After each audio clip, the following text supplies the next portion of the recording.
एक समय की बात है जब धरती और आकाश के बीच एक अद्भुत दुनिया बसी हुई थी, जिसे आकर्षण सौरवोस कहा जाता था। यहाँ के लोग देवी देवताओं की पूजा करते थे और उनके चमत्कारों में विश्वास रखते थे। इस दुनिया के राजा महाराज बृहस्पति एक दयालु और बुद्धिमान शासक थे। उनके पास एक अनमोल रत्न था जिसे प्यारा सत्य रत्न मिलस कहा जाता था।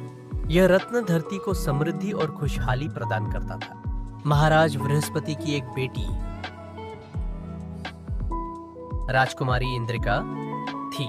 वह सुंदरता और बुद्धिमत्ता की मूरत थी। इंद्रिका ने हमेशा अपने पिता के साथ राजमहल में समय बिताया और देवी देवताओं की कहानियां सुनकर बड़ी हुई। लेकिन एक दुष्ट जादूगर कालरात्रि ने सत्य रत्न को चुराने की योजना बनाई।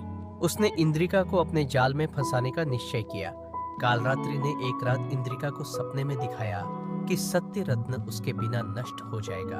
इंद्रिका ने अपने पिता से इस बारे में बात की,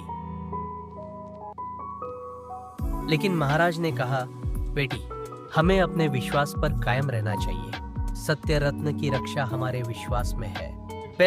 लेकिन इंद्रिका को चिंता सताने लगी। एक दिन कालरात्रि ने अपने जादू से इंद्रिका को पकड़ लिया और उसे एक दूर दराज की गुफा में ले गई। वहां इंद्रिका ने देखा कि सत्य रत्न एक चमकदार पत्थर के रूप में रखा हुआ था।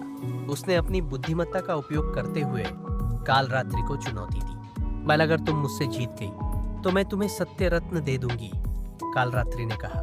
इंद्रिका ने अपने साहस और बुद्धिमत्ता से कालरात्रि को हराया।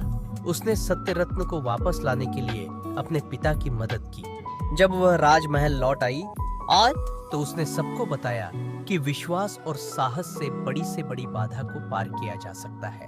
महाराज बृहस्पति ने गर्व से कहा, बाद में मेरी बेटी ने साबित कर दिया है कि सच्चा साहस और विश्वास हमेशा जीतते हैं।